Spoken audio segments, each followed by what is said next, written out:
Hey y'all, what's good, beautiful people? It's your girl Tay, and I am here yet again with another update video. So definitely make sure you guys smash that like button, comment down below, subscribe, plus push your post notification bell button so that way anytime I upload a video, you will be notified. And on that note, I do actually need to get my microphone, so hold that thought. All right, you guys, and on that note, I do have you guys situated like literally right next to my window because I am taking advantage of this beautiful and first day of summer daylight. So with that being said, if you hear kids walking by, it is what it is. I can't block out all the sounds of everything going on in the world, y'all, so just work with me. But anyways, I did want to come in and yeah, I know it's been a minute, and I know I said I wasn't gonna do this again, but you know, life happens, as I'm sure it is happening to all of you. Life is happening to me every day. I am a mom and I am a businesswoman, and I've just got a lot going on. That's all I can say. It's not about making any excuses, but it's about life. So either you understand and you with me, or you don't, in which case, you know what I'm saying, God bless your heart and all your parts. But anyways, let's just jump right into the news. I do have some good news for you guys today. So I did actually take the time to go over pandemic EBT for the school year. Okay, now this would be for the, I think it's 2022-2023 school year. I have to double check that as soon as I go into it, but I did take the liberty of writing all that information down here. I did not write out the information for the summertime, okay, but I'm getting to that. Surprisingly enough, when I did go through all of this, a lot of these states have already either paid out their benefits or they should be paying out within the next few months or so. Okay, I believe that for the most part all of the states have up until the end of September to get these benefits paid out, but we're going to jump into that a little bit later on in the video. So let me just go through a couple of little topics here that I kind of looked up. You know what I'm saying, to be perfectly honest, I really have not been following the news. I've been seeing things here and there, but I ain't really been checking for the news like that, you guys. It's just been kind of like I said, we in survival mode, we in hustle mode, trying to keep things together is all I can say. And at the same time, taking moments to just enjoy life, taking moments to enjoy my children. I mean, it is the summertime. I don't really get to spend a lot of time with them, you know, when they're in school, because they're in school and I'm working during the week. So to be able to just not have to wake up in the morning and not be so restricted by time and having to get them to school and then having to stop work to go and pick them up and everything that I'm pretty sure, like I said, because life is not just happening to me, that everything that you guys have had to deal with too, I'm pretty sure you can relate. Okay, moving on though. So California, we've got eligible California households can receive a $600 payment in LIHEAP. Now I did talk about this a lot more, of course, when the pandemic was still in full force, and this is basically low income energy. I forgot what the is it acronym or synonym? It's been a minute since I've been in school, but LIHEAP is basically assistance on your utility bills, okay? It says in select California counties, individuals struggling to afford their energy utility expenses now have the opportunity to apply for a program that offers financial assistance to cover these costs. So these counties include Sacramento, Sutter, and Yuba. The Home Energy Assistance Program, also known as HEAP, there it is, Home Energy Assistance Program, so the LI will be low income, okay, is designed to provide eligible residents of these counties that I just mentioned to you guys with a credit that can be used towards their energy bills. Administered by the Community Resource Project, these payments are distributed once every 12 months and typically range from $300 to $600. By availing themselves of this program, individuals facing challenges in paying their energy bills can expect the support they need to ensure their families stay warm during the winter and comfortable throughout the year's hottest days, okay? Eligibility criteria: must have a household. I'm sorry, I'm trying to get this out of y'all line of sight right here. Must have a household in one of the 3 listed counties, okay? Must have a valid social security card or number. Provide pay stubs from the previous 6 weeks. Present identification such as a driver's license, California ID, or valid U.S. identification. Provide copies of all current utility bills. A one-person household must have a monthly income of $2,717 or less. A household of 10, wow. Well, I can't talk because my household is a household of 7, but a household of 10 must have a monthly income of $7,477 with 56 cents or less. Okay. okay? The Low Income Home Energy Assistance Program, also known as LIHEAP, is a federally funded initiative aimed at assisting Californians who diligently work to overcome the rising cost of heating and cooling bills, regardless of whether they can rely on wood, propane, or oil. Or that hold on, you guys. They rely on wood, propane, or oil. I need to slow my brain down because my brain is moving a million miles per minute. This program provides a one-time payment to those in need and extends beyond covering energy bills alone. LIHEAP also includes in-home weatherization services, which enhance energy efficiency and provisions for health and safety, okay?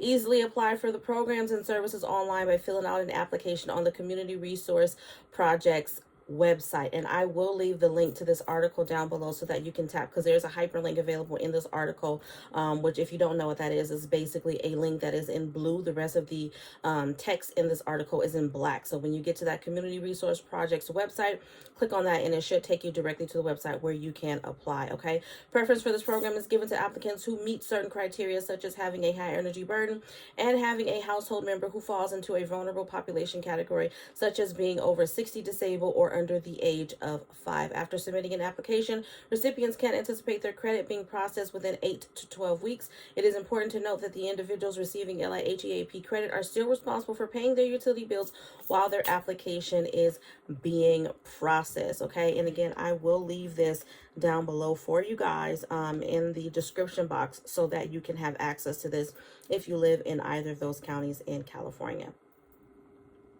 Okay, a little over a week ago, Governor Greg Abbott announces good news for Texas parents.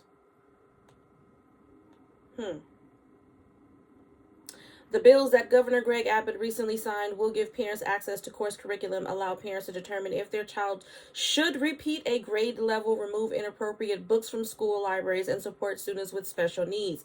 He says, "I will sign 4 bills into law that grant parents more rights in the education of their children," said Governor Abbott before signing the bills. One of those bills transforms school curriculum, improving it for Texas parents, students, and teachers. We will empower parents of students with special needs with the tools and resources they need to provide their child with the best education.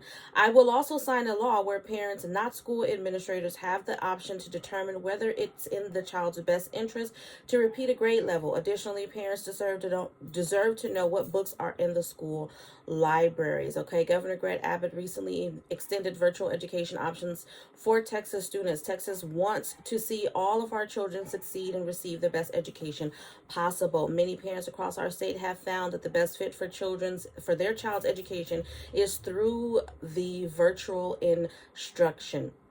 I am directing the Texas Education Agency to ensure thousands of Texas students enrolled in virtual school programs can continue to receive the education that best fits their needs until a more permanent solution is adopted during the next regular legislative session that will be in 2025. So I do like the fact that he's at least thinking about having you guys a little bit more involved in the education. I also like the fact that he's extending or expanding on virtual education. I know there's a lot of parents that are kind of sitting right in the middle. I myself is one of them. I personally, y'all know I got to give y'all my opinion about this, but I personally, I understand the benefits of having a child on campus, okay, at the school, okay? They get that social interaction. I know for parents it's a lot more convenient. It allows you the availability to be able to work, because it's not easy or convenient when children are at home and you have to find and pay for childcare. So I do understand that. However, I am noticing one thing that I have been following, and one thing that I have been noticing is an overwhelming amount of the crazies wanting to attack us where it hurts, which is our babies. There's an overwhelming amount of people who are using schools as a bullseye. They're targeting the children, and I just cannot tell you how many tears I have cried recently about the amount of children that have been unalived by people for whatever the reason may be. There is no reason that is great enough. But that alone would be my biggest reason and is my biggest fear, as I'm sure it is for a lot of parents, okay? Or guardians, caretakers, whatever you choose to call yourselves, sending your child to school not knowing the outcome, not knowing if they're safe, not knowing if you're making the right decision, okay? I know we can't protect our children from everything in the world. I'm not naive or dumb in that regard. However, there are certain things that I do think that we do have a say-so over, and I can't look at a school and pinpoint whether or not it's a safe or danger zone. But for me, just as a general, all schools for me are a danger zone. So y'all let me know. Drop it down below in the comment section. Let me know how you feeling. Do you agree? But we're going to end off on pandemic EBT because that is one of the things that I have been promised to talk to you guys about. Again, pandemic EBT for the summertime is going to be in a completely different video, and I'll most likely be going over this information again. A lot of this information is not very specific, meaning it doesn't give you specific dates. It more or less just gives you it doesn't give you specific dates. It more or less just gives you the months in which you can expect payments. Okay, now I have not checked the list as of recently to see if I'm missing anything, but I don't think that I am. I think that I have everything here. Again, this is for the pandemic school year, not the summertime. So let's jump into it. So starting off with Alabama, we have benefits from September to November to be going out, or should have went out in February of this year.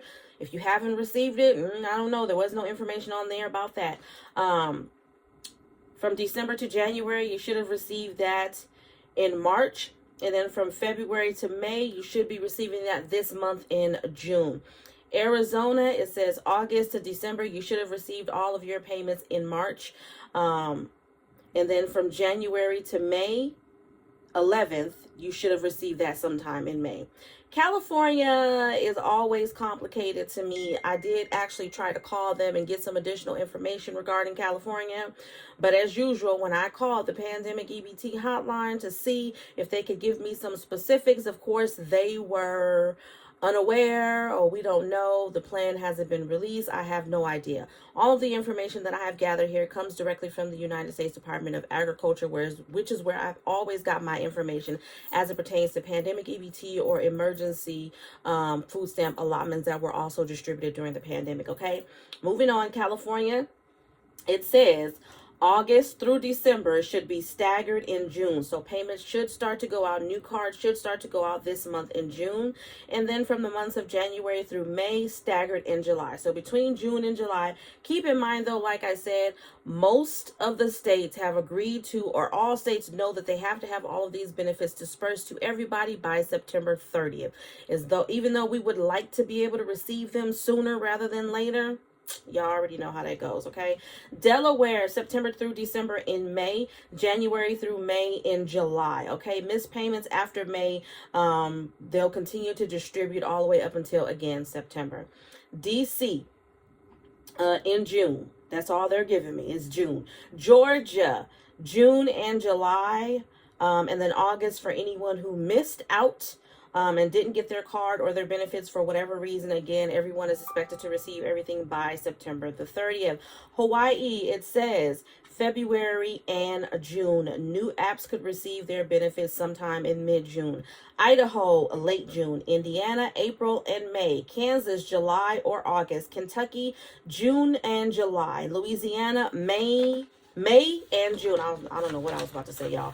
Massachusetts, August for child care age students, which means 6 and below, and June for school age children. Michigan, April, May, and June, both for school age and child care. Okay. Minnesota, April or May, and then July for child care. Okay. Nebraska, May, July, and September, and then they're going to do a cleanup in August. Okay. Wait a minute. No. I take that back. Nebraska is going to be May and July. They'll do a final cleanup for anyone that they missed in September. That is for child care age students. And then for school age children, it will be in August. New Hampshire is going to be for June. Everybody else who missed out will be in September. Nevada is going to be July, August, and then they will do a final sweep in September. New Jersey is going to be February, March, April, May, June, and July. New Mexico is going to be April through September. September, all benefits to be dispersed by September the 30th.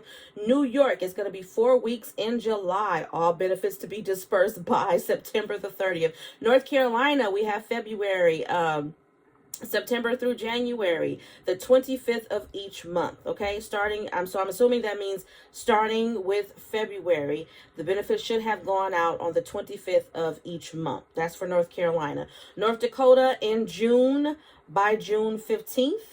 Okay, Ohio, January or February, August through December. Okay, monthly staggered. Hold up, based off of the first letter of your last name. Yeah, that was kind of weird. I need to look that one up. I'm going to go back to that one. Let's stick a pin in that one for Ohio. Oklahoma, May and July. Pennsylvania, May and July. Rhode Island, for school-age children, is going to be September through November. In February. And then March. And then the second week of the month following. That's weird too. I need to look at that. Okay, so Ohio and you know what? I got the phone right here. Let's look up Ohio right now, y'all. All right, here we go, you guys. So for school-age children for Ohio, first issuance, Ohio will issue benefits at the end of the month. Wait a minute. This still, I'm just going to read y'all what it says here, word for word here. First issuance, Ohio will issue benefits at the end of the month. The PEBT plan is approved for any months that school student data has been submitted. This is contingent upon the plan being approved at least 10 days before the end of the month. If approved in the last 10 days of the month, the benefits may be issued in the following month. Okay, that is for school-age children. And then they also have the same thing here for virtual or homeschool children. And it looks like the same thing, maybe a little bit different, for SNAP under the age of 6. So for children who are child care age, it says first issuance, the earliest in August payment can be issued is in the month of December. If the PEBT plan is approved and the August payment amount has been approved. Okay, so December, that doesn't sound right at all. Ongoing, the monthly benefit will be issued 3 months retroactively due to when the data is available 90 days later. For example, if October data will be available in January, therefore benefits for October will be issued by the end of January. I hope you guys understood that, because that was extremely complicated to me, which is probably why it doesn't look all that great and easy to understand where I have it written down. But that is the information available on the U.S. Department of Agriculture. So we're going to take a second look at Rhode Island. Okay. All right, Rhode Island with the highlighter. Y'all got y'all's all categorized in here. Rhode Island's tentative PEBT issuance schedule is as follows. School children in SNAP households will be distributed benefits February 3rd, 2023 in September. February 10th, 2023 for October. Oh, okay, I see. So basically on the 3rd of every month. All right, so February 3rd for the month of September of 2022, by the way. February 10th for the month of October. February 24th for the month of November. March 3rd for December. And the second week of the month for ongoing issuance. Okay, that is for school-age children in SNAP households. School children in non-SNAP households, the same. February 3rd, February 10th, February the 24th, March the 3rd, and then the second week of the month for the ongoing issuance. So I hope that made a little bit more sense. That was for Rhode Island. All right, and last but certainly not least, we have Tennessee here. School-age children in April and in June. And then for child care age children, it will be next month in July. Virginia, it says March through September. That's all it has here. March through September. At some point during that time, you'll get your benefits. Vermont, April and August for school-age children. April and September for child care age children. In Wisconsin, I have January, March, May, July for school age children, and then April and June for child care age children. All right, you guys, as always, I hope this information has been in some way helpful or useful to you guys in at least a little bit. Do me a favor if you haven't already. Don't forget to smash that like button, because it really does help to let YouTube know that you like what I'm doing. And even though your girl's been a little bit inconsistent, you still want me to stick around. I truly appreciate you guys. I'm never going to stop saying that. For those of you guys who really, really rock with me and you've been really, really loyal in supporting me and knowing that I am figuring this out. I am not a pro. I am not a full-time content creator. As much as I would like to be, I still have to devote my time to other areas of my life, and that's where all of the hectic and chaoticness comes in. I'm trying to get better at it every day. Forward movement, okay? I can only hope that tomorrow I'm better than what I am today. So on that note, I'm going to continue to encourage you guys, as always, to check out the description box for those links, okay? For those articles, especially if you live in one of those 3 counties that I mentioned earlier, for the assistance for your utility bills, so that you can have access to that hyperlink. And as always, I'm going to encourage you to live, love, elevate, and I will definitely see you guys in the next video. Peace, y'all. Bye. I need more energy.